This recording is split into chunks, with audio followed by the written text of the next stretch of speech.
여러분 반갑습니다. 황양숙입니다. 퍼펙트 전산회계 2급 기출문제를 진행해 보도록 하겠습니다. 2021년도 수험서를 가지고 계시는 분들은 316페이지에 기출문제 88회가 나와 있어요. 네, 그 부분 가지고 진행할 예정이어서 그거 보시면 되겠습니다. 혹시도 강의를 듣고 계시는 분 중에 저는 퍼펙트 전산회계 2급 교재를 안 갖고 있는데요 라고 하신 분이 계시면 주최 측 서버에 들어가시면 기출문제 여러분 내려받으실 수 있으시죠? 네, 그거 가지고 들으시면 되겠습니다. 그러면 저희 시작을 해볼게요. 88회 전산회계 2급 같은 경우는 합격률이 현재 49.55%예요. 그러면 2명 응시에서 1명이 합격을 한 거죠. 네, 상당히 높은 합격률입니다. 최근인 전산회계 2급 같은 경우엔 합격률이 좀 높게 나오는 부분으로 보여져요. 대체적으로 50% 이상까지도 나오고 있는 경우가 꽤 있어서 그래서 시험 문제가 조금 평준화가 된 것 같다라는 느낌이 좀 보여집니다. 준비들 되셨으면 1번 문제부터 풀어보도록 하겠습니다. 자, 1번 문제 보시면 다음 중 계정 잔액의 표시가 틀린 것은 이라고 묻습니다. 항상 문제를 풀 땐 여러분 출제자의 의도를 파악하시는 게 좋아요. 그러니까 키가 뭐냐는 거죠. 그래서 여기서 지금 여러분들이 봐야 되는 키워드는 계정 잔액이라는 부분이 키워드예요. 그리고 올바른 게 아니라 잘못된 틀린 것은 이라고 얘기합니다. 자, 우리가 계정이다라고 하시게 되면 계정은 총 몇 개의 계정으로 구성이 되어 있다. 그럼 계정은 두 개로 나누면 재무 상태표 계정과 손익계산서 계정으로 나뉘죠. 그래서 재무상태표 계정은 자산이라는 게 있죠. 네, 자산, 그리고 부채, 그리고 자본이라는 게 있습니다. 그리고 손익계산서 계정에는 수익과 누가 있을 것이다. 비용이라는 계정이 있습니다. 그래서 총 계정은 5개의 계정이고 그거를 조금 더 세부적으로 얘기할 때 계정 과목이라는 거로 우리는 업무를 보는 거죠. 됐을까요, 여러분? 근데 이들은 모두 다 잔액은 있어요. 다만 재무상태표 잔액은 다음 연도로 무엇한다? 이월한다는 특징을 가지고 있고요. 수익과 비용인 손익계산서 계정은 2월이라는 부분을 우리 재무상태표는 한다라면 이들은 2월이라는 걸 한다 안 한다? 하지 않아요. 자, 제가 설명드릴 때 여기 뒤에 부연까지 한다는 얘기는 이 부분도 출제가 되고 있기 때문에 반드시 기억을 같이 해주신 게 좋겠습니다. 그리고 계정에서 잔액을 물어보는 건 내가 차변에 얼마의 금액이 있느냐, 대변에 얼마의 금액이 있느냐 이걸 물어보고 싶은 거죠. 그러면 이렇게 약식 계정, T 계정, T자 모양으로 되어 있어서 T 계정이라고 하는 거죠. 영문 T자처럼. 그러면 우리 보여지고 있는 화면의 왼쪽을 뭐라고 부르고 차변이라고 부르고 보여지고 있는 화면의 오른쪽을 뭐라고 부르자? 대변이라고 부른다라는 건 다 알고 계시겠죠? 그러면 대변의 잔액이 남는 건 우리 차변의 잔액이 남는 건 무엇이냐라는 걸 묻고 싶은 거죠. 자, 공교롭게도 1번, 2번, 3번, 4번에 있는 계정은 모두 다 어디에 있는 재무 상태표에 있는 계정에 속하는 부분이네요. 됐을까요, 여러분? 자, 일단 선수금은 자산부채 자본 중에 어디에 속한다? 부채에 속하죠.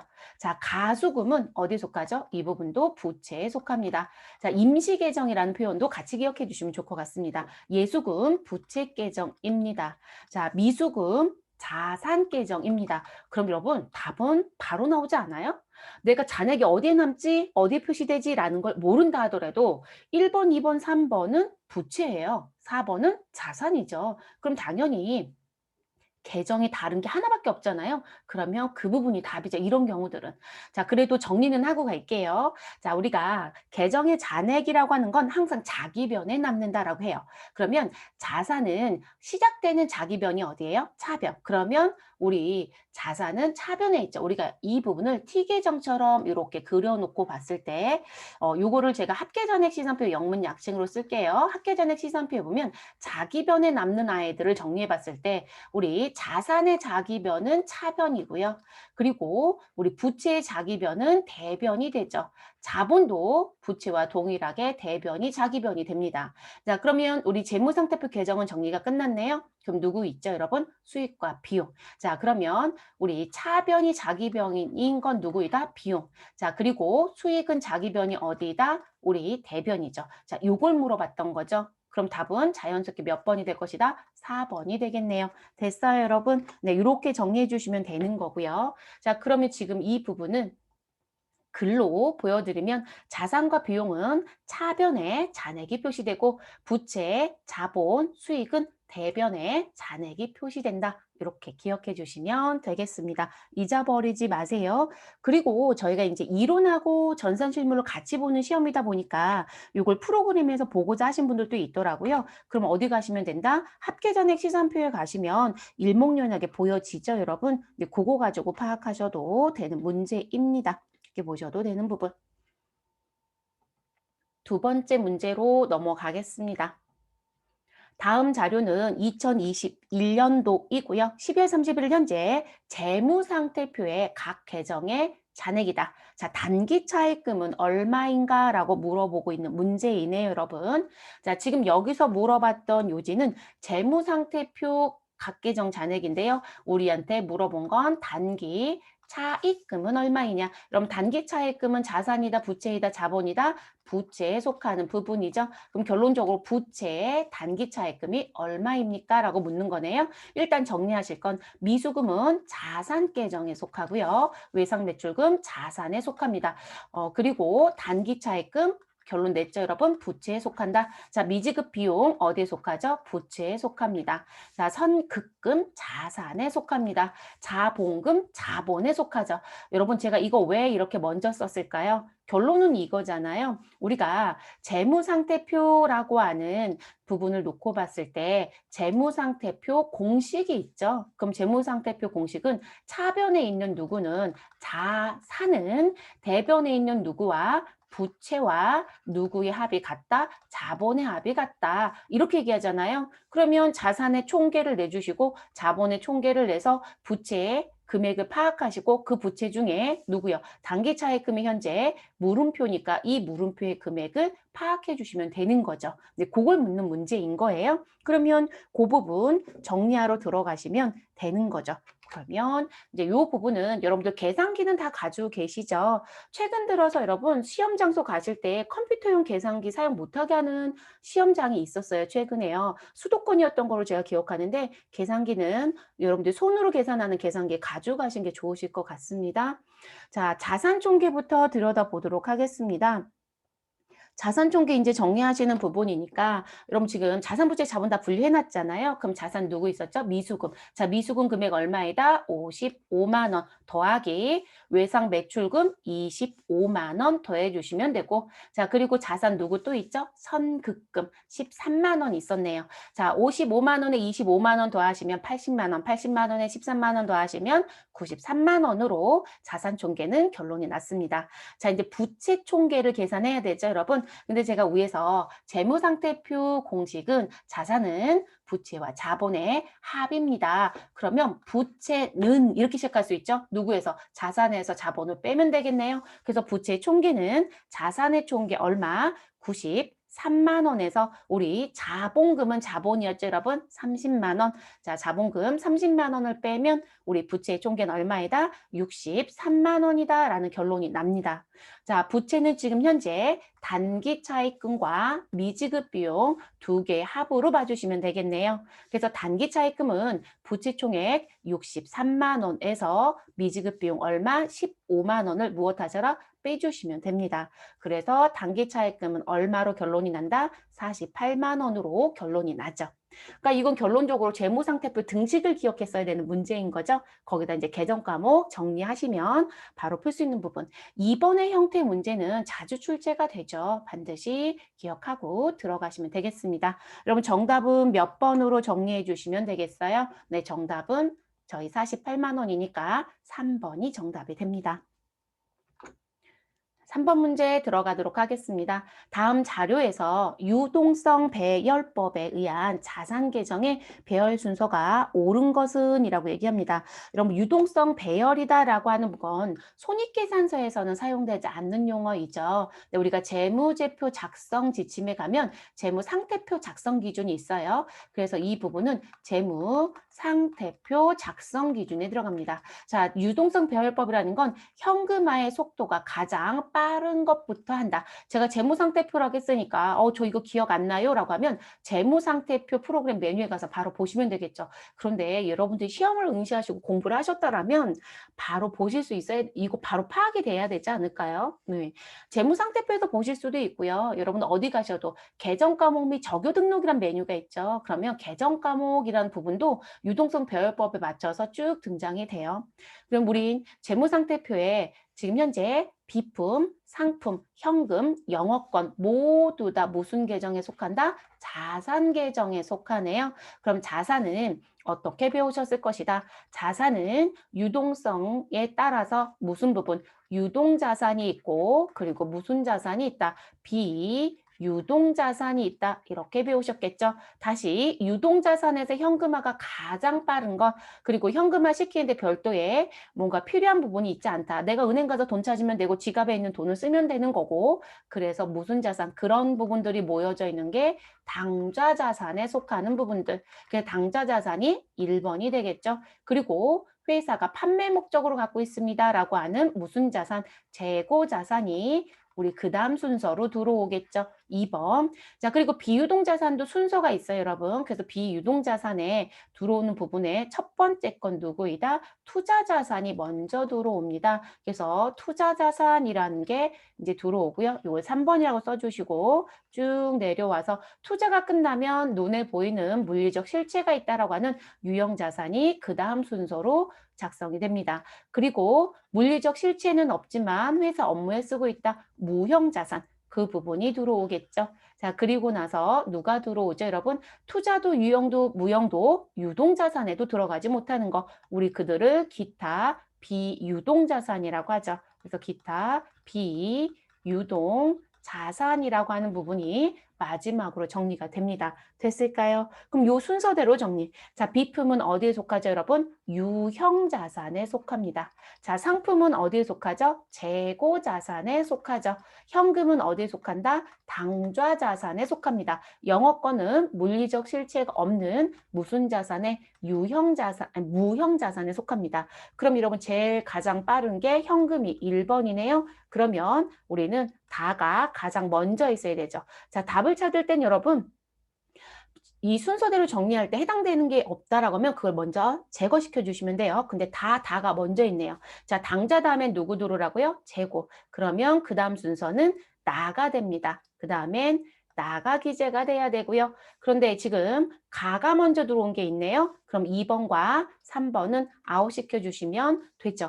그쵸, 여러분? 그래서 나이고요. 그 다음 세 번째, 유형이 먼저예요? 무형이 먼저예요? 유형이 먼저였어요. 그럼 유형 자산이 3번. 그럼 가가 들어와야 되겠죠, 여러분? 그래서 가. 근데 4번은 라가 들어왔어요. 그럼 아웃 시켜주시면 되죠? 그래서 정답은 자연스럽게 1번이 답이 되겠네요. 그래서 지금 가이고요. 그 다음 순서가 라의 순서로 기록이 된다. 라고 보시면 되겠습니다. 정말로 기억이 안 나면 어디 가시라고요? 재무상태표 또는 어디 가자? 계정 과목 및 적요 등록 메뉴에 들어가셔서 우리 무엇 하셔도 된다. 확인하셔도 된다라는 거예요. 근데 저는 권장하진 않아요. 방법을 알려드리긴 하지만 권장하는 쪽은 아닙니다. 왜냐면 시중에 이거를 여러분 이건 최소한 파악해야 돼요라고 수업하시는 분들도 계신데 그냥 메뉴에 가서 맹목적으로 찾아라 이렇게 얘기하시는 분들도 계시더라고요. 근데 여러분 이게 자격증을 취득하는 목적이 뭘까요? 취업 목적이신 분들이 많지 않아요? 그쵸? 그러면 업무에 가셔서는 대부분 이 부분이 필요할 때 내가 그 구간에 만들었어야 되는 경우들이 있어요. 그런 것 때문에 구간을 나누고 내가 재무제표를 볼 때 이게 위치가 맞는지를 확인하기 위해서 배우시는 거거든요. 그러니까 기본적으로 제공되는 정보도 있지만 내가 새로 등록한다거나 내가 만들었을 때 그게 맞는지를 볼 수 있는 요령이 필요해요. 그래서 될 수 있으면 여러분들 조금 이해하거나 또는 암기하는 부분이 필요해요. 근데 이건 이해하거나 암기하는 쪽을 놓고 어디가 더 가까울까요? 암기 쪽에 더 가깝기는 하죠. 4번 문제 넘어가겠습니다. 자, 4번 문제 부분의 키워드는 경영성과입니다. 다음 중 경영성과에 미치는 거래는 이라고 했어요. 여러분 경영성과는 무슨 부분의 용어이다? 여러분 경영성과는 손익계산서에서 파악할 수 있는 거죠. 그러면 손익계산서에 영향을 주는 거래. 그럼 손익계산서에 영향을 준다라고 하면 내가 무언가를 판매하였다. 그럼 수익이 발생돼야 되고 내가 그 수익을 벌기 위해서 쓴 돈이 있었다라고 하면 비용이 있겠죠. 그래서 수익과 비용의 발생과 관련된 부분을 찾아주시면 되겠네요. 됐을까요, 여러분? 자, 미지급금을 보통예금에서 지급하였다. 미지급금 부채계정이고요. 보통예금 자산계정입니다. 그러면 요거 회계 처리해 보신다라고 하면 차변엔 누가 들어올 것이고 저 약식으로만 쓸게요, 여러분. 차변엔 부채 감소인 미지급금이 들어올 거고요. 자, 상대 계정 대변엔 누가 자산의 감소인 보통 예금이 감소되겠죠. 자, 그러면 여러분 지금 수익과 비용의 거래가 있어요, 없어요? 없어요, 여러분. 그래서 우리가 일반적으로 거래라는 걸 놓고 볼 때 여러분들이 뭘 배우셨을 거냐면 교환 거래인지 손익 거래인지 이런 거 배우셨을 거예요. 그래서 이런 거래를 우리는 무슨 거래라고 한다? 교환 거래라고 얘기를 합니다. 아, 교환 거래 기억이 나지 않아요라고 하는 분이 혹시라도 계신다라면 교환 거래는 이런 걸 말하는 거죠. 자, 교환 거래 다른 말로 얘기하면 자본 거래라고도 하는데 우리 재무상태표에 해당되는 계정인 누구요? 자산, 부채, 자본에 대한 증감에 대한 변동만 발생시키는 거래.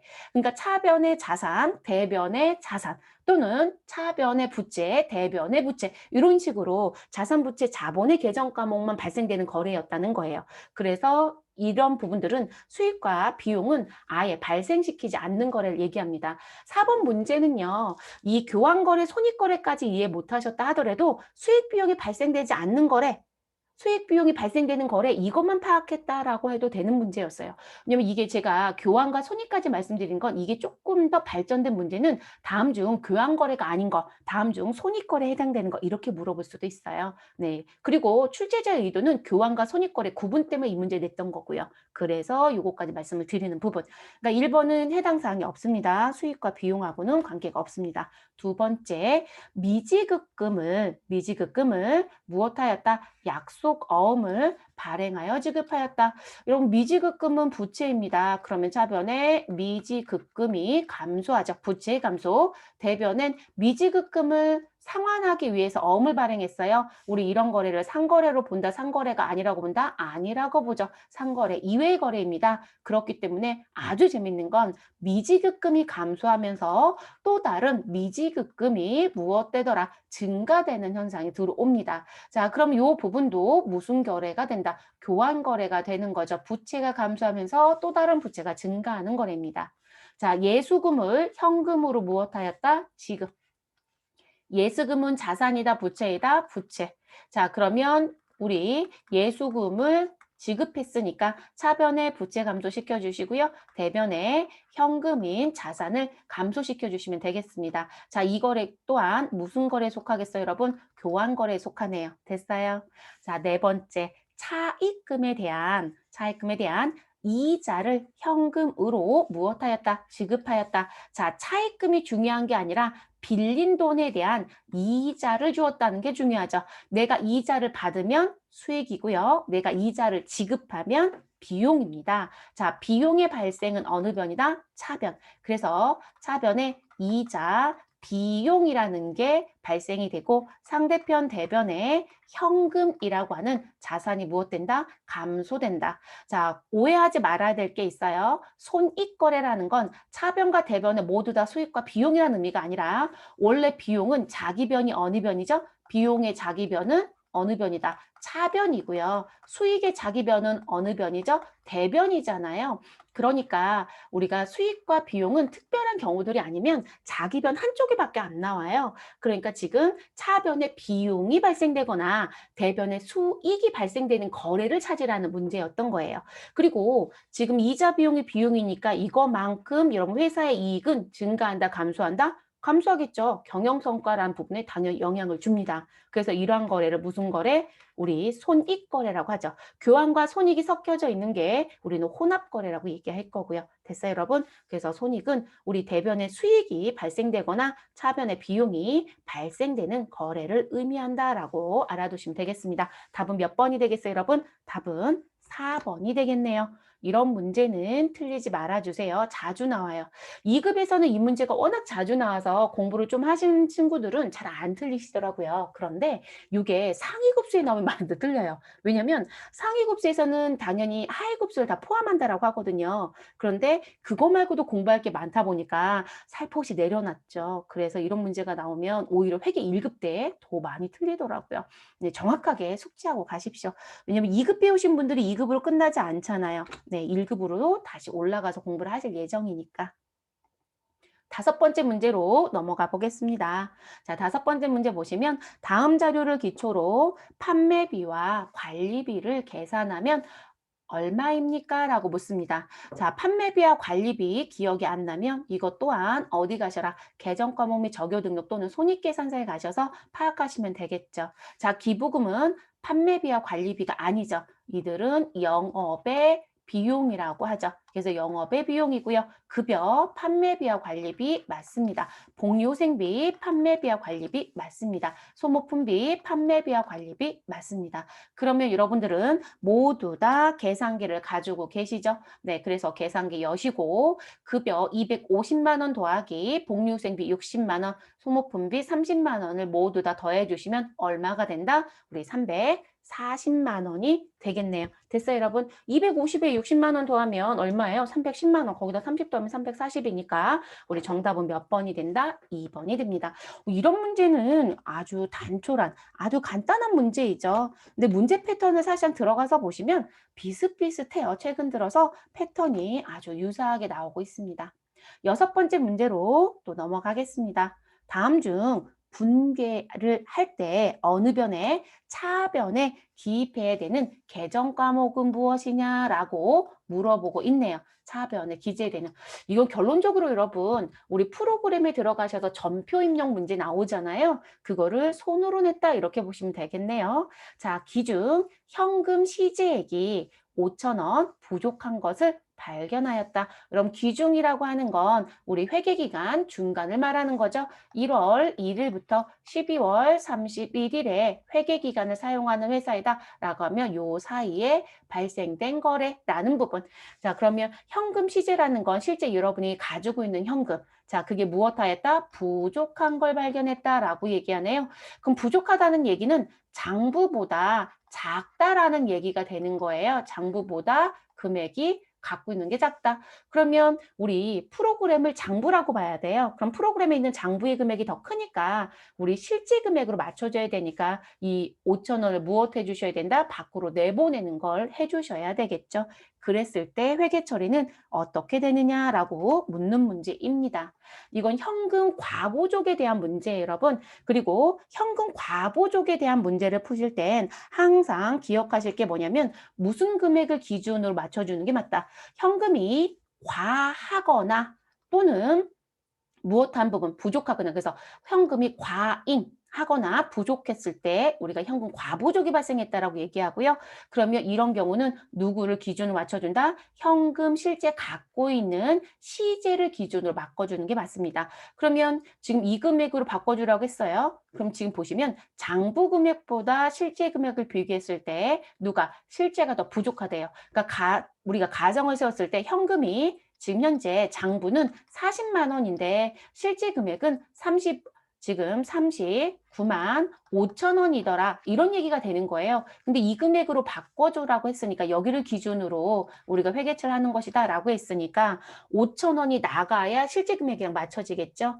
그렇죠, 여러분? 부족이라고 했으니까요. 그럼 5천 원 무엇 해주신다? 감소시켜 주셔야 되겠죠. 그러면 우리 현금은 어느 변에 있죠, 원래? 현금은 차변에 있었던 거죠. 자산 계정이고요. 그럼 차변에 있었던 자산이 감소해야 되니까 어느 변에? 대변에 우리는 자산을 감소시켜 주시는 부분을 정리해 주시면 되겠습니다. 그래서 현금 5천 원 감소시켜 주시고요. 그리고 차변엔 누굴 쓰신다? 현금이 무엇하다? 부족하다. 근데 과하거나 부족하는 걸 같이 묶어서 씁니다. 그래서 현금 과부족 5천 원. 여러분 현금 과부족은 무슨 계정이다라는 것도 기억하자. 임시 계정이에요. 임시 계정 또는 비만 계정이라고 하는 건 일시적으로 사용하고 이 부분에 대한 해결점이 발생이 되면 정리시켜 주셔야 돼요. 그래서 결산서에 절대로 있어서는 안 되는 부분이죠.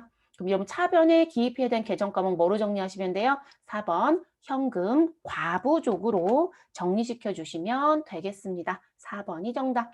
이거 반대로 나올 수도 있어요, 여러분.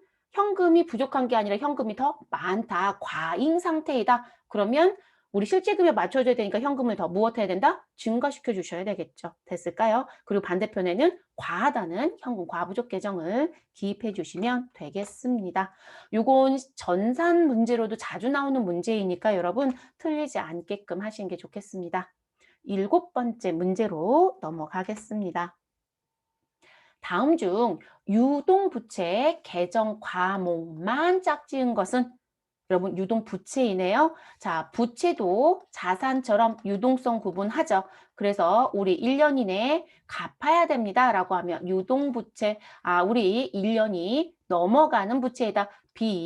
비유동부채 이렇게 얘기하죠. 자, 저는 시험을 준비하는 분들이라고 하시면 비유동부채 계정 과목은 꼭 기억해 달라는 계정이 있어요. 네, 그건 꼭 기억해 주시는 게 좋고요. 비유동부채 대표적인 계정 과목이 일단 여러분 1년이 넘어가면 장기자가 붙어요. 그래서 장기 차입금이 있다라는 거 기억해 주시고 그리고 회사가 자금을 마련하기 위해서 발행한 유가증권 사채라는 게 있고요. 그리고 퇴직금을 지급하기 위해서 회사가 갚을 빚처럼 갖고 있는 무엇이 있다. 퇴직, 급여, 충당, 부채가 있죠. 네, 요 세 개는 무조건 기억해 주셔라 라고 말씀을 드립니다. 자, 그럼 지금 문제는 이런 형태를 묻는 건지 다른 걸 묻는지 일단 볼게요. 그럼 일단 1번부터 4번에 누가 장기차입금 사채, 퇴직급여 충당 부채 등에 해당되는 게 일단 들어가 있으면 그건 무조건 무엇 하셔라? 제거. 그런데 여러분 눈을 크게 뜨고 보셔도 뭐는 없어요. 장기차입금 사채, 퇴직급여 충당 부채는 없어요. 그러면 결론적으로 무슨 얘기일 거냐면 우리는 부채가 있고 누가 있다? 자산이 있죠, 여러분.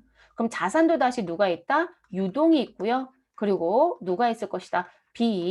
비유동자산이 있겠죠. 결론적으로 자산과 부채를 섞어놓고 찾아라 이런 문제가 될 수도 있어요. 그러면 1번부터 순차적으로 정리해서 보겠습니다. 자, 미수금은 자산이다, 부채이다? 자산입니다. 자, 선수금 부채입니다. 자, 그리고 외상매입금 부채입니다. 받으러은 자산입니다. 우리는 지금 누구만 찾아달라? 유동 부채만 찾아달라. 아웃이네요. 자, 미지급금 부채입니다. 선수금 부채입니다. 외상매입금 부채입니다. 지급어음 부채이죠, 여러분? 그럼 정답은 몇 번이다? 2번으로 끝내주시면 되네요. 시험 보러 가셨을 때는 여러분 정답 체크하고 그 다음 거 안 보셔도 되죠? 우리는 풀이 과정이니까 다 볼게요. 자, 미수금 자산이죠? 선급금 자산입니다. 외상매출금 자산입니다. 받으러은 자산입니다. 자, 3번은 누구의 모음이다. 이 부분은요. 유동 자산의 모음이었네요, 여러분. 네, 3번은. 자, 4번 미지급금 부채이죠. 선급금 자산입니다. 외상매출금 자산이고요. 지급어음 부채에 속하죠. 4번도 답이 될 수 없죠. 당연히 3번도 답이 안 되고요. 그래서 우리 정답은 몇 번이다? 2번이 된다. 이런 문제도 어려울까요, 여러분? 이것도 지금 88의 기출이 아주 특이한 게 여러분, 우리가 프로그램에 들어가서 답을 찾을 수 있는 문제가 상당히 많았네요. 네. 그리고 특수한 계정 자체가 없어요. 제가 특수한 계정이 없다는 얘기는 뭐냐면 기본적으로 어느 회사나 다 쓸만한 계정들만 지금 거론하고 있거든요. 이런 계정들은 프로그램 들어가면 기본적으로 다 제공되는 계정이에요. 그래서 혹여라도 나 기억 안 났었다? 어디 가셔라? 재무, 상태표 갔다 오시거나 또는 계정 과목이 적요 등록 메뉴에 가셨으면 답은 금방 찾았을 것 같습니다. 자, 8번 문제 들어가서 보시죠. 재화의 생산, 용역의 제공, 타인에 대한 임대 또는 자체적으로 사용할 목적으로 라고 얘기합니다. 자, 여기 일단 끊을게요. 재화를 생산할 때 쓰고 용역을 제공할 때 쓰고 타인한테 빌려준대, 임대니까 빌려주는 거죠, 여러분. 임대할 때 쓰고 그리고 회사가 자체적으로 무엇할 때 사용할 목적으로 가지고 있다고 합니다. 보유라고 했으니까요.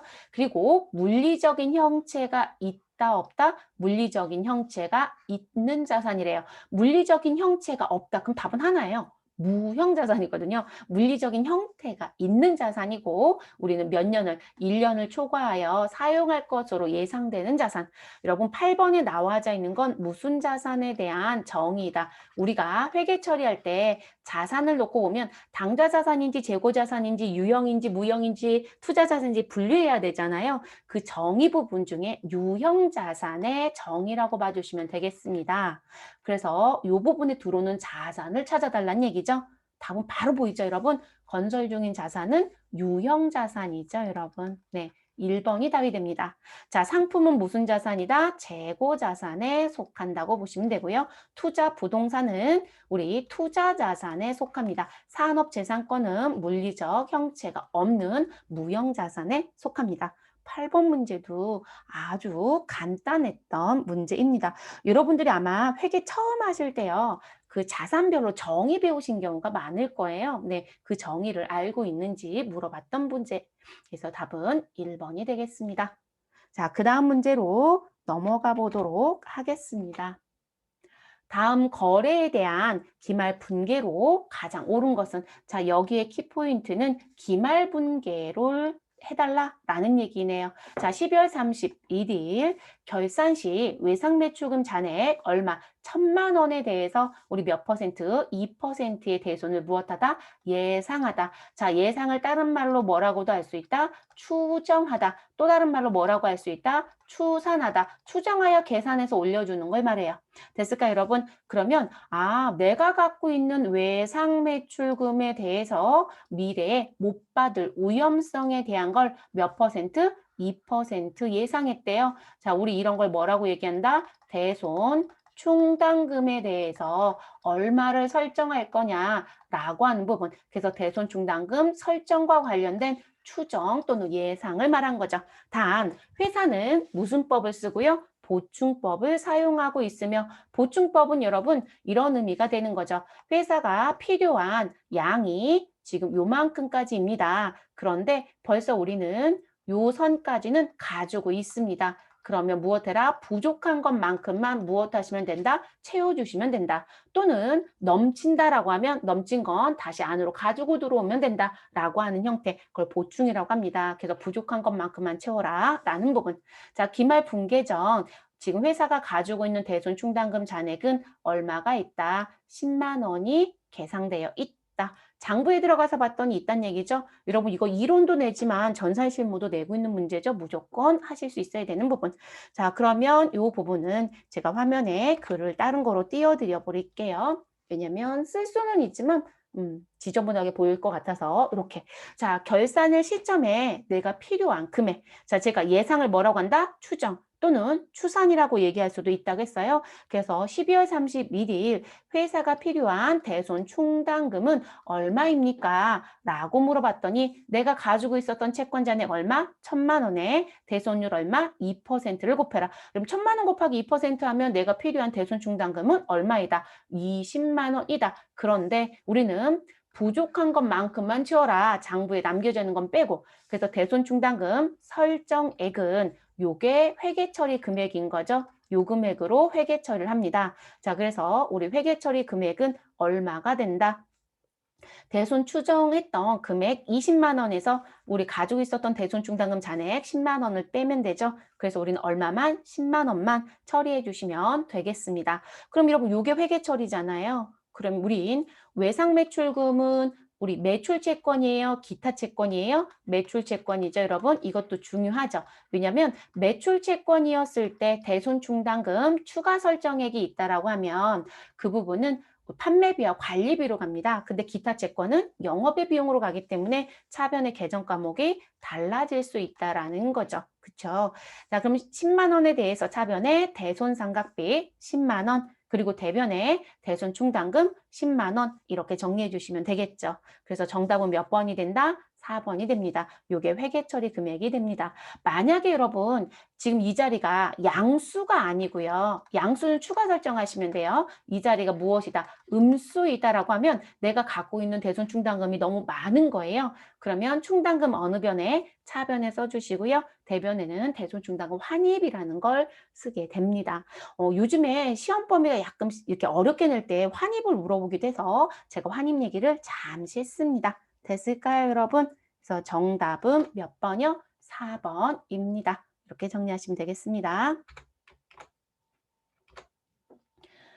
10번 문제 보겠습니다. 다음 중 일반 기업 회계 기준에 우리 손익계산서 작성 기준에 대한 설명으로 가장 잘못된 것은 여러분 올바른 거예요? 올바르지 않은 거예요? 올바르지 않은 거. 자, 여기 키는 무엇이다? 손익계산서 작성 기준.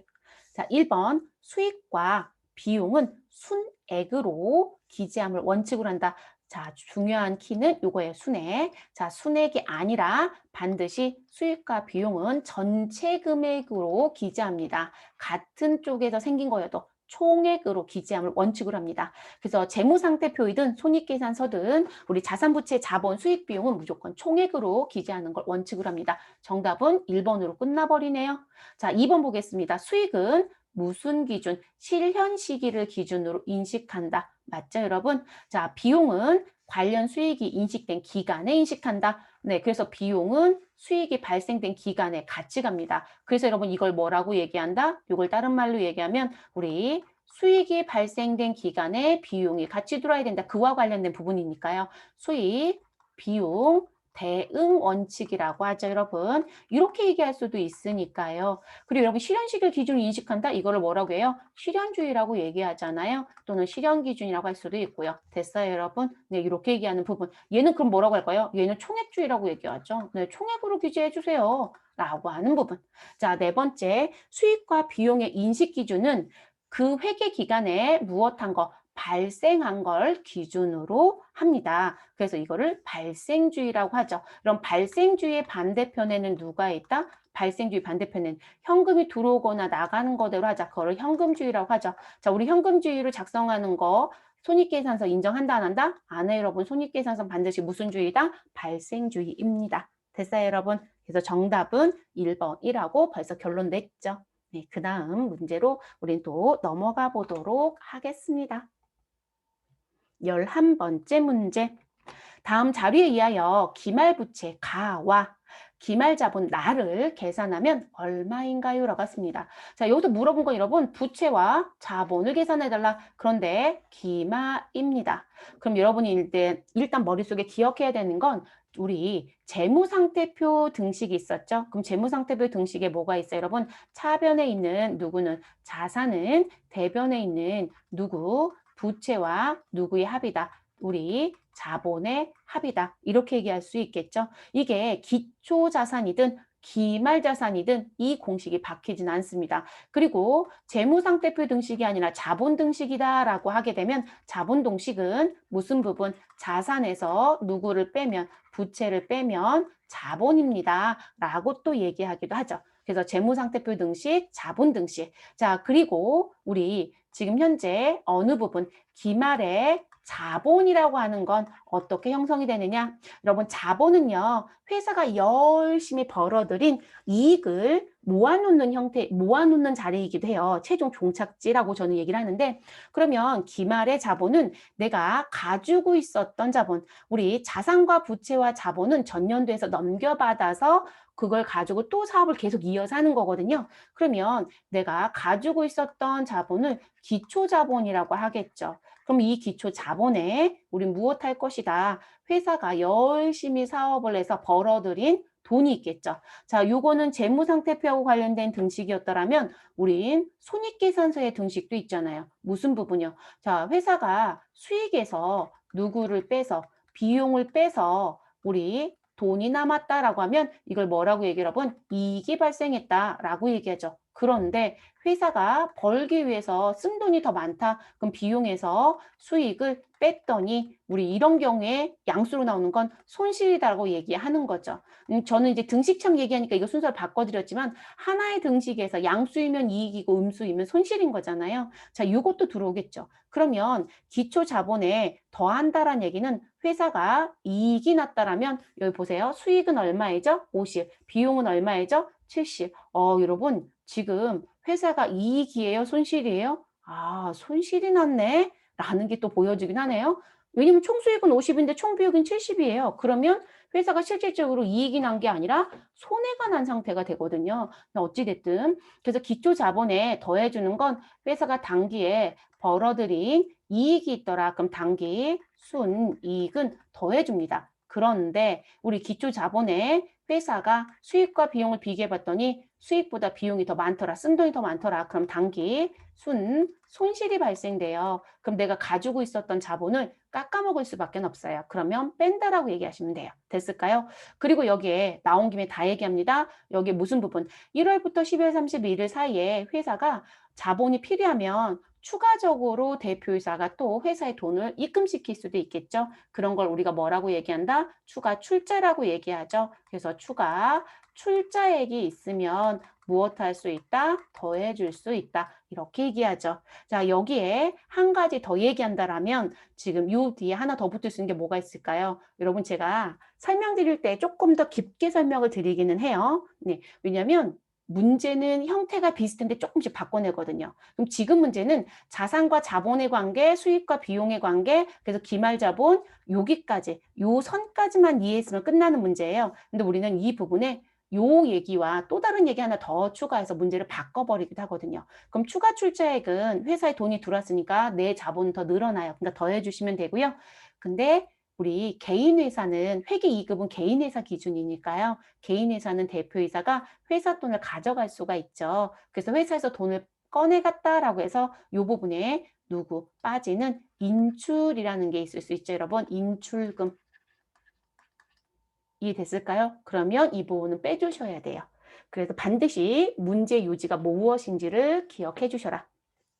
자, 기초글씨 보이네요. 자, 기초자산 100만 원, 기말자산 90만 원, 기초부채 40만 원. 그럼 여러분 기초자산 100만 원과 기초부채 40만 원의 차이가 뭐가 될 것이다? 기초자본이 되겠네요. 제가 자본은 자산에서 부채 빼라겠죠. 100만 원에서 40만 원 빼면 우리 누구는 기초 자본은 결론적으로 얼마가 된다? 아, 60만 원이 되는구나 라는 부분 됐을까요? 자, 그래서 이렇게 결론이 나는 거죠. 그리고 총수익과 총비용을 비교했는데 누가 더 크다? 비용이 더 크다. 그러면 총비용 70만 원과 총수익 50만 원의 차이인 20만 원이 있죠. 자, 이 부분은 이익이다 손실이다? 이 20만 원은 손실입니다. 그러면 기초 자본에서 손실 20만 원을 빼니까 기말의 자본은 40만 원이 되겠네요. 자, 그걸 지금 찾아달라는 문제였어요. 됐을까요? 그럼 그 부분을 제가 이제 차트를 보여드리면서 정리할게요. 그러니까 지금 문제는 여러분 반드시 무엇을 공식에 대한 부분을 이해하실 수 있으셔야 돼요. 자, 그러면 조금 전에 이 60만 원 계산했던 부분. 자, 기초 자본은 기초 자산 100만 원에서 우리 기초 부채 40만 원을 빼서 60만 원이 나왔다. 자, 그럼 60만 원이 나왔고, 자, 그리고 기말 자산 90만 원이 있네요. 그러면 기말 자산 90만 원은 자, 지금 기말 부채와 기말 자본의 합, 분명히 자산은 부채와 자본의 합이라고 했으니까요. 그러면 여러분 기말 자산이 90만 원이라고 주었으니까 지금 현재 무슨 부분들 우리 기말 부채와 기말 자본 계산할 수 있느냐 이게 이제 문제가 되죠.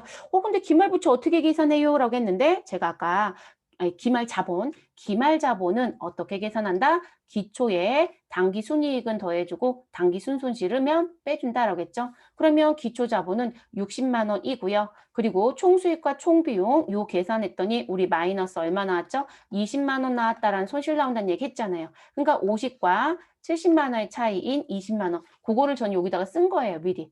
그러면 지금 마이너스 20만 원을 60만 원에서 빼주시니까 기말 자본은 오히려 기초보다 무엇한다? 감소해 버리는 거죠. 얼마? 40.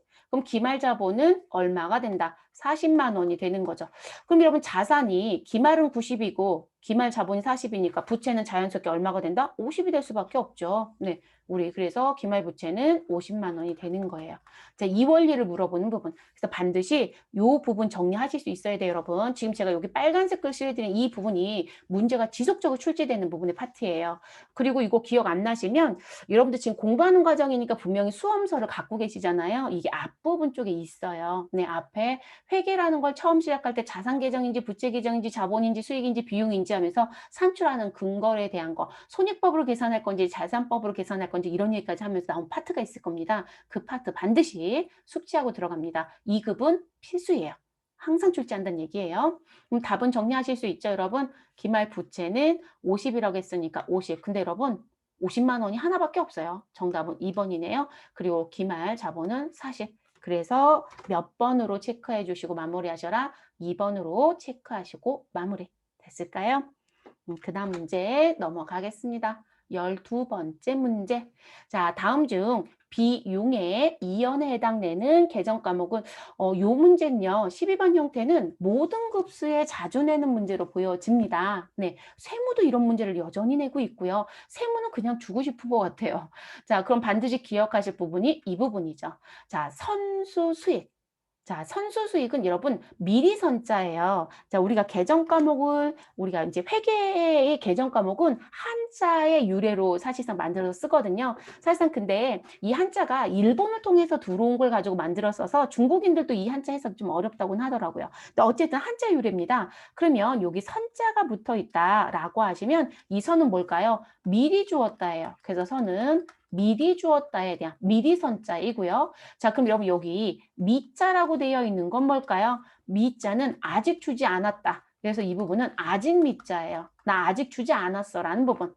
이해됐을까요? 그럼 미리 줬다는 얘기는 내가 1월 1일부터 12월 31일 회계 기간에 해당되는 거 말고도 우리는 더 많은 걸 주었다 이렇게 되는 거죠. 근데 우리는 항상 그 기간까지 발생된 것만 정리하자겠죠. 이거를 우리가 앞에서 무슨 주의? 발생주의로 정리합니다라는 얘기하고 들어온 거 기억하시죠? 네, 이렇게 간단 말이에요.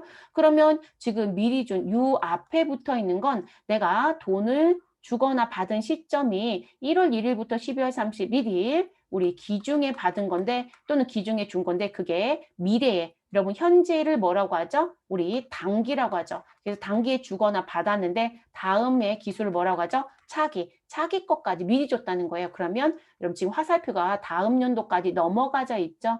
이렇게 넘어가서 연결되어 있는 걸 뭐라고 한다? 이연이라고 하는 거예요. 이연. 됐어요, 여러분? 이연. 그러면 선자 붙은 애들은 다 뭐가 된다? 이연이 돼요. 그럼 선수 수익도 뭐가 되고? 이연. 그런데 선수 수익이죠? 그럼 뭐라고 얘기하자? 수익의 이연이다. 선급 비용이네요? 그러면 비용은 뭐라고 얘기하자? 우리 비용의 이연이다. 됐어요, 여러분? 이렇게 가시면 되는 거예요. 그럼 아직 밑자가 붙은 건 무슨 부분? 내가 1월 1일부터 12월 31일까지 무엇한 건 있다. 내가 사용을 하였다. 라는 부분. 내가 뭔가 대가를 뭐 미리 사용을 했다거나 또는 받을 권리가 생겼다라고 얘기해요. 그래서 사용을 하거나 권리가 생겼다. 그런데 돈은 들어왔다, 안 들어왔다? 안 들어왔다. 그럼 너 사용하거나 권리에 대한 걸 받을 게 있는데 언제 받을 건데? 단기가 아니라 언제? 차기에 받을 예정이에요. 그래서 지금 발생은 됐지만 아직 못 받았다라는 거예요. 그래서 이런 경우는 미자가 붙는 거예요. 근데 제가 뭐 강조했어요, 여러분? 발생은 했지만 아직 못 받았다고 했죠? 그럼 미수 수익과 미지급 비용이라고 해서 나와져 있는 이 부분은 우리 무엇으로? 수익은 수익의 발생이라고 얘기하고요. 비용은 비용의 발생. 근데 이 부분은 받을 수 있는 것 또는 지급해야 되는 게 얼마가 있을 것이다라고 예상이 된다고 해서 예상이라는 용어도 써요. 이거 정리 꼭 하고 들어갑니다. 그래서 선수 수익은 수익의 이연이 되고 우리 선급 비용은 비용의 이연이 되고 미수 수익은 수익의 발생 또는 예상이 된다. 미지급 비용은 비용의 발생 또는 예상이라고 얘기한다는 거. 그럼 비용의 이연은 몇 번으로 가시면 돼요, 여러분? 선급 비용으로 가주시면 되겠죠.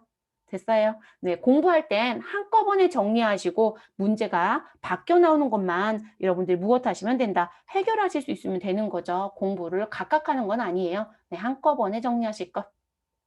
자, 그다음 넘어가겠습니다. 13번째 문제.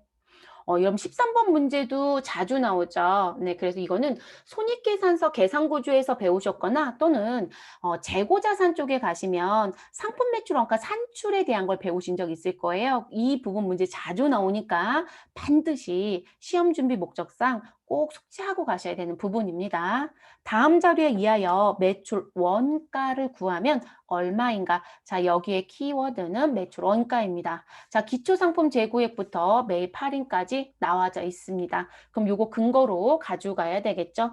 자, 기초상품 재고액과 기말상품 재고액에 대한 부분이 있고 단기 총 매입액이 있네요. 그럼 여러분 기본적으로는 기초상품 재고액에 매입액을 더하고 기말상품 재고액을 빼면 된다 이렇게 얘기하죠. 그런데 우리가 지금 무슨 부분? 재고자산을 취득하는 과정 중에 우리 무엇이 발생될 수 있다? 취득, 부대 비용이 발생될 수 있다. 그러면 취득과 관련된 부대 비용은 무엇 하셔라? 가산해 주셔야 되겠죠? 그래서 여기 상품, 무슨 부분, 매입 시, 여러분 이거 글씨 항상 봅니다. 매입이었을 때는 더하는 게 맞지만 매출이었을 때는 판매비와 관리비거든요. 그래서 매입 시 운반비, 그럼 이거 더해 주셔야 되거든요. 어디에? 총 매입액 부분에 더해 주셔야 됩니다. 그런데 우리가 이 매출원가라는 부분을 계산하는 과정 중에 또 뭐가 있냐면 내가 지금 사가지고 왔던 부분에 문제가 생기면 다시 반품을 하거나 또는 하자가 있거나 내가 원했던 상품이 아니라고 하면 또는 옆에가 깨져서 이제 단가를 무엇하는 우리 애누를 받을 경우도 있죠. 그리고 조기 결제 때문에 뭐가 있을 수도 있다? 할인이 있을 수도 있다. 그래서 매입과 관련된 환출, 애누리, 할인이 있으면 이 부분은 우리 무엇 하셔라? 이 부분은 빼주셔야 되는 거죠. 이 원리를 꼭 기억하고 가시라는 거예요. 항상 나오는 문제예요. 이게 조금 더 확장이 되면 상품 매출 총 이익까지 계산하는 문제를 낼 거예요. 그래서 기억해 주셔야 되는 부분입니다. 절대로 틀리지 말아야 될 부분. 그러니까 자주 나오는 계산, 사실상 여러분 딱 산수 문제잖아요. 그런 문제는 틀리지 마셔야 되겠죠? 그럼 순매입액 정리하겠습니다. 자, 순매입액은 단기에 차 가지고 왔었던 총 매입액. 자, 우리 얼마 200만 원에 매입과 관련된 운반비 5만 원은 제가 더해 주시라겠어요. 그리고 매입과 관련돼서 나온 환출과 애누리와 할인은 무엇 하셔라? 빼 주셔라. 그러면 200만 원에 5만 원 더해 주시고 10만 원과 5만 원인 15만 원은 빼 주셔야 되겠네요. 자, 그래서 순매입액은 얼마가 된다? 190만 원이 되는 거죠. 그럼 매출 원가의 공식은 어떻게 되죠? 기초상품 재고액에 단기 순매입액을 더해주시고 기말상품 재고액을 무엇 하셔라? 빼셔라. 그럼 90만 원 더하기 190만 원에 마이너스 30만 원 해주시면 되죠. 그러면 얼마가 된다? 250만 원이 되네요. 됐어요, 여러분? 그래서 정답은 몇 번? 3번이 됩니다. 어려우신가요? 아니에요, 여러분. 이 문제 어려워하시면 안 돼요. 13번 문제는 모든 급수에 다 출제가 돼요. 다만 급수에 따라서 난이도의 조절이라든지 이런 것만 있죠. 회계 2급에서는 타개정 대체를 내지 않는다라면 회계 1급부터 세무 1급까지는 타개정 대체라든지 뭐 이런 식의 문제들이 출제가 될 거예요. 또는 감모 손실이라든지 평가 손실. 그러니까 이렇게 범위에 대한 부분의 폭만 조금 달라지고요. 기본적으로 이 계산 문제는 모든 급수 공통 문제예요. 무조건 계산하실 수 있어야 합니다. 그래서 잊어버리지 말아주세요. 그럼 정리되셨으면 그 다음 문제로 또 넘어가 보도록 하겠습니다. 14번째 문제. 자, 다음 중 통화 대용증권으로 분류할 수 없는 것. 자, 우리 시험 준비할 때 여러분 당좌 자산에서 가장 먼저 배우는 게 뭐죠? 현금 및 현금성 자산. 자, 그 현금 및 현금성 자산은 항상 출제가 됩니다. 지금은 현금 및 현금성 자산에서 통화라는 게 있었잖아요. 자, 그 통화라는 부분의 내용을 물어보는 거네요. 그래서 우리 통화라고 하는 부분은 크게 무슨 부분으로 구성이 된다. 아유, 여러분 통화라고 안 쓸게요. 현금 및 현금성 자산에 현금에 들어가서 봤더니 이 부분은 우리 주화나 지폐에 여러분들 지갑에 갖고 있는 돈이요. 그런 걸 통화라고 하죠. 근데 통화처럼 쓸 수 있는 거 그걸 우리가 대용증권이라고 해요. 그래서 통화, 대용, 증권을 합쳐서 우리는 현금이라고 부릅니다. 지금은 여기 들어오는 부분을 구분해달라는 얘기거든요. 자, 그럼 통화대용증권의 대표적인 건 타인이 발행한 수표. 여러분, 타인 발행 수표의 대표적인 게 누구예요? 당좌수표죠. 근데 여러분, 당좌수표는 꼭 기억을 해주셔야 되는 게 뭐냐면 타인이 발행해야 되는 거예요. 타인이 발행한 당좌수표. 그럼 타인이 발행한 당좌수표니까 우리는 동점 발행이다, 당점 발행이다? 동점이에요. 그럼 동점은 타인을 말하는 거죠. 타인, 거래처를 말하는 거예요. 그런데 동점이 아니라 당점이란 표현도 쓰죠. 당점은 누굴 말한다? 자신을 말하는 거예요. 자기, 자신. 그럼 자기 자신이니까 누굴까요? 우리 회사예요. 우리 회사가 발행한 당좌수표는 뭐라고 얘기한다? 당좌예금이에요. 네, 이거는 어디 들어가지 못한다. 통화대용증권에 못 들어가요, 여러분. 당좌예금입니다. 반드시 구분 잘합니다. 그럼 답이 바로 나오죠, 여러분. 분류할 수 없는 거 찾아달라고 했는데요. 당점 발행 수표예요. 당점이 아니라 여기가 무엇으로 있어야 동점이란 거로 들어야 통화대용증권에 들어오죠. 됐을까요? 자, 그리고 은행이 발행한 수표가 있죠. 네, 은행이 발행한 자기압 수표. 자, 송금환이라는 게 있고 우편환이라는 게 있고 지급기일이 도래한 공사채 이자표가 있고요. 그리고 배당금 통지표에 대한 거. 자, 이런 걸 통화대용증권이라고 합니다. 그런데 통화대용증권에 절대로 들어오면 안 되는 게 있죠. 자, 우리 수표가 있는데 미래 날짜로 발행된 수표입니다. 여러분 이게 선자가 미리 선자예요. 그러면 내가 수표를 받은 날짜의 날짜로 발행이 되어 있어야 되는데 그게 아니라 지금 오늘 날짜가 1월 10일이다. 그러면 1월 10일에 수표를 받았는데 수표의 발행 일자는 2월 10일로 되어 있다라는 거예요. 그러면 그 부분은 현금으로 아예 쓰지 못해요. 은행에서도 2월 10일까지 기다리세요. 이렇게 얘기할 거거든요. 네, 그런 걸 선일자 수표라고 합니다. 그럼 선일자 수표는 무슨 처리한다? 우리 일반적인 상거래이면 어음으로 대부분 처리를 한다. 이렇게 보시면 되겠습니다. 자, 차용증서는 돈을 빌려주고 돈을 빌려받았다라는 식의 근거 서류인 거지 이게 뭐가 되지는 못한다. 현금처럼 보지는 않습니다. 수입인지 해당 사항 없고요. 우표도 해당 사항이 없습니다. 근데 지금 문제는 이 제외 쪽이 아니고요. 무슨 문제였다? 아, 타인이 발행한 수표가 대표적인 게 당좌수표인데 또는 여러분 가계수표도 들어갈 수 있어요. 가계수표. 당좌수표나 가계수표인데 반드시 타인이 발행해야 되니까 무슨 발행? 동전 발행 수표여야 된다는 얘기거든요. 그게 키였던 거예요. 그걸 묻고 싶었던 문제. 그래서 14번의 정답은 몇 번이 된다? 2번이 된다. 그래서 2번 체크해 주시면 되겠습니다. 반드시 구분 잘 해주실 것. 마지막 문제 넘어가겠습니다. 15번 문제. 다음 거래 내용 중 발생할 수 있는 계정 과목이 아닌 것은? 이라고 묻습니다. 자, 기업에서 사용 중이던 차량이라고 되어 있네요. 자, 사용 중이던 차량입니다. 어디를 보아도 판매라는 얘기는 없습니다. 자, 그러면 이런 자산을 무슨 자산이라고 부르자? 유형자산이라고 부르자. 그리고 차량이라고 했으니까 우리는 계정 과목 뭐라고 얘기하면 될까요? 아, 차량 운반구라고 얘기하는 거죠. 자, 그래서 차량 운반구를 500만 원에 무엇하였다? 매각하였다. 매각했다는 얘기는 다른 말로 얘기하면 처분하였다 또는 팔았다 이런 얘기가 되겠죠. 자, 그리고 전액 한 달 뒤에 받기로 하였다. 우리 500만 원은 전부 다 한 달 뒤에 받는데 여러분, 자, 한 달 뒤에 받기로 했으니까 우린 돈 받았다 못 받았다? 못 받았다. 그럼 아직 못 받았어요 라는 거네요. 받을 권리는 있고. 그런데 여러분 유형자산이라고 했어요. 그러면 이 유형자산의 매각의 거래는 일반적인 상거래인가요? 상거래가 아닌가요? 상거래가 아니다라고 얘기해야 되죠. 그럼 한 달 뒤에 받기로 하였다라고 하는 건 아직 미자를 쓰고 수금이 안 됐다고 표현해야 되겠죠. 그래서 미수금 500만 원이 정리가 되겠네요. 그래서 미수금은 자산 계정이죠. 그래서 차변에 미수금 500만 원.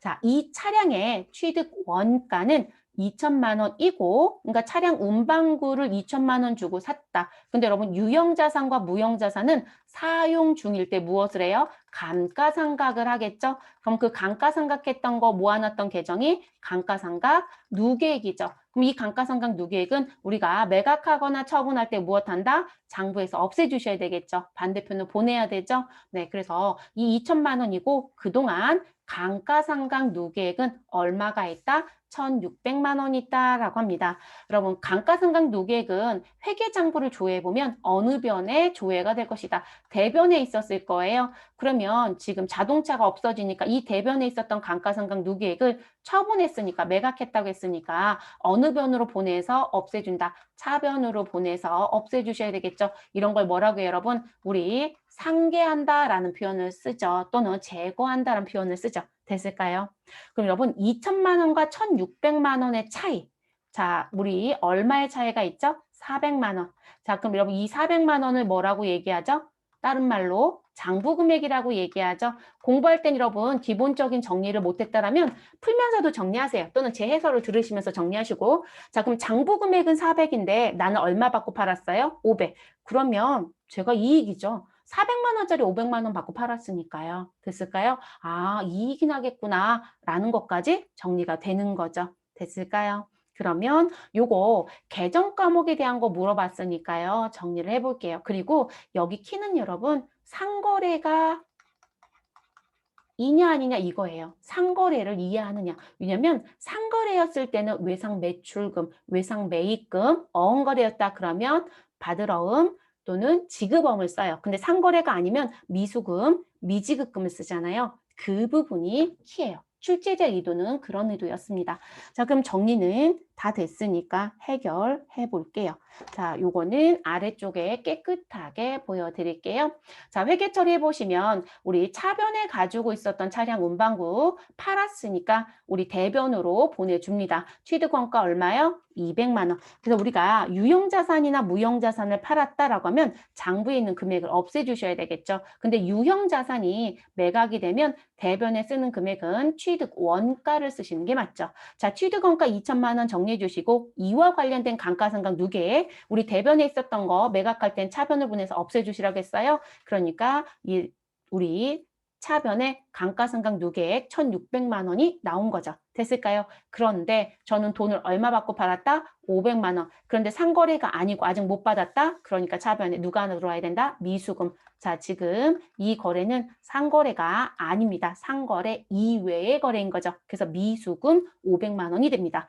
근데 여러분 차변 다 더해보시면 합계가 얼마가 나와요? 2,100만 원이 나오죠. 그런데 대변의 금액은 2천만 원밖에 안 되니까 아, 나는 지금 유형자산을 무엇해서 처분해서 무엇을 보았다? 이익을 보았다. 유형자산 처분 이익은 영업과 관련이 없기 때문에 영업의 수익에 또 해당이 되는 계정이죠.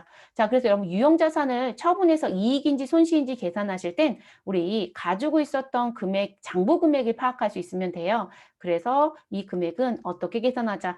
내가 얼마 받고 팔았습니다라고 하는 처분가액에서 누구를 빼시면 장부 금액을 빼면 우리 이익인지 손실인지 파악이 되죠. 그럼 우리는 처분 얼마였죠? 500만 원. 저 동그라미 합쳐서 쓸게요. 장부 금액 얼마였죠? 400만 원. 그래서 이 자리가 양수가 나오면 무엇이고 이익이고요. 이 자리가 음수가 나오면 무엇이 된다? 손실이에요. 원리는 항상 이렇게 갑니다. 바뀌지 않거든요. 우리 지금 양수 나와요? 음수 나와요? 양수. 그러니까 이익이죠? 됐어요, 여러분? 또는 이렇게 공식처럼 가져가는 원리가 어려우면 차변에 대한 거 정리하고 우리 무슨 부분? 그러니까 지금 차량 운반구 쓰시고 감가상각 누계액을 쓰고 그리고 돈 받는 조건을 세 번째로 씁니다. 그리고 차변과 대변에 어느 쪽이 큰지 큰 쪽으로 맞춰주시면 돼요. 그래서 차변이 크다. 그럼 이익이고요. 대변이 크다. 그러면 손실이에요. 됐을까요? 이거 제가 왜 강조할까요? 전표 문제로도 매번 나오는 문제잖아요. 그러니까 이론뿐만이 아니라 전산 실무로도 매번 나오는 문제이기 때문에 무조건 푸실 수 있어야 돼요. 그러면 우리 감가상각 누계액 들어오고요. 유형자산 처분 이익도 들어오고 차량 운반고도 들어오죠. 그런데 외상 매출금이 아니라 누가 들어가야 된다? 미수금이 들어가야 되는 문제입니다. 그래서 정답은 몇 번? 1번입니다. 됐어요, 여러분? 이렇게 정리해 주실 것. 자, 이렇게 해서 전산회계 2급 88회 모두 다 마무리가 됐습니다. 제가 볼 때 88회 전산회계 2급의 난이도는 그냥 기본적인 난이도이고요. 함정의 문제도 사실 없었다고 보여지고요. 그리고 조금 특이했던 건 우리가 프로그램 메뉴에 들어가서 뭔가 조회를 해서 내용들을 파악할 수 있는 문제가 실질적으로 근 한 60% 정도가 출제가 됐어요. 그럼 상당히 유리하거든요. 모든 문제를 그렇게 내지는 않지만. 그래서 그래서 합격률이 더 높은지는 모르겠어요. 그리고 어려웠던 문제가 거의 없어요. 기본적으로 2급을 준비하는 분들이라면 최소한 다 알아야 되는 정도 수준의 문제를 출제했습니다. 자, 오랜 시간이 좀 걸렸어요. 제가 해설을 할 때 답만 불러주거나 이거니까 이래요 이렇게 풀지는 않아요. 그래서 해설이 조금 길어요. 그래서 여러분들이 처음 강좌를 들었다라고 하면 배속을 조금 올려서 들으시는 것도 하나의 방법입니다. 고생하셨고 저는 다음 시간에 또 다른 기출문제 풀이로 찾아뵙도록 하겠습니다. 수고들 하셨습니다.